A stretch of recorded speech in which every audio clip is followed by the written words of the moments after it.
Hay naku, isa ito sa masasabi kong the best na kimchi bacon recipe na natikman ko. Napakadali lamang nitong gawin at lutuin sa bahay. Sana lang wag mong mapanood ang video nito sa newsfeed mo in the middle of the night tapos bigla kang nagutom. Sisimulan ko nang i-prepare yung mga ingredients. Nagbalat at naghiwa lamang ako ng white onion.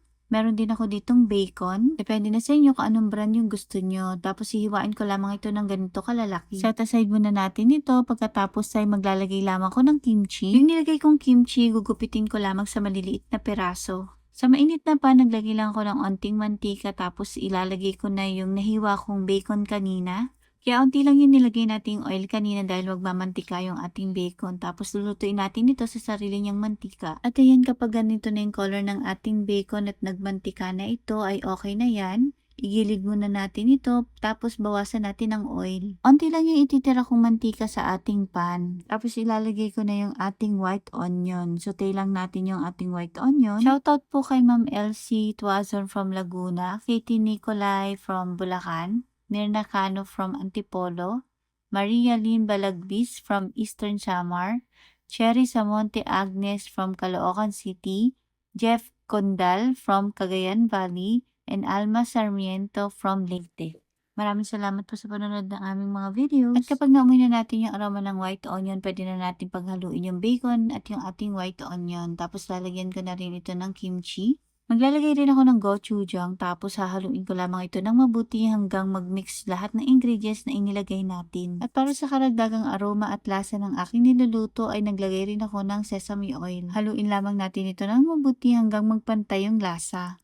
At kapag okay na, set aside muna natin ito. Susunod ko namang lutuin yung ating sauce. Una ay mag-melt muna tayo ng butter at kapag tunaw na yung ating butter, ay pwede na natin ilagay yung ating flour. Yung flour yung magsisilbing pampalapot sa ating gagawing sauce. Halu-haluin lamang natin ito at make sure na mahina lamang yung ating apoy. Sunod na natin ilagay yung ating evaporated milk. Mix well to combine all the ingredients at pagkatapos ay pwede na natin ilagay yung ating all-purpose cream. At para mas maging creamy at cheesy yung ating ginagawang sauce ay naglagay lang ako ng cheese. Quick melt cheese yung ginamit ko dito pero depende sa inyo kung anong brand ang gusto nyo. Naglagay rin ako ng chicken cubes para sa karagdagang lasa at linamnam ng ating ginagawang sauce. Haluin lamang natin ito ng mabuti at kapag ganito na yung consistency ng ating sauce ay pwede na yan. Sinala ko lamang yung ating sauce para mas maging smooth yung texture at walang buo-buo. At ayun, ibubuhos ko lamang ito sa ibabaw ng aking nilutong kimchi at bacon kanina. Grabe, abot pa ba ito mamaya? Parang gusto ko nang kainin ngayon pa lang. Kapag nabuhos ko na yung lahat ng sauce, ay spread ko lamang ito hanggang makover yung ibabaw ng ating nilutong kimchi and bacon. At syempre gagamit rin ako ng nori seaweeds. Dudurugin ko lamang ito tapos sprinkle ko lang on top. At ayan, ready na yung ating napakasarap na cheesy kimchi bacon. Kaya naman kung nagka-crave ka sa something cheesy and spicy, craving satisfied ka talaga kapag ito niluto mo. At kung umabot kayo sa part na to at nagustuhan niyo po ang aming video, ay paki-comment naman po kung taga saan kayo para naman mapasalamatan po namin kayo sa aming mga susunod na video.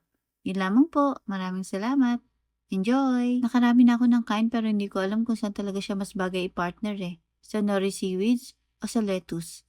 Ba't naman ako mamimili kung pwede naman pareho? Grabe, ang sarap yung pagka-cheesy ng sauce, yung anghang sakto lang, tapos yung nilamnam ng bacon. Perfect.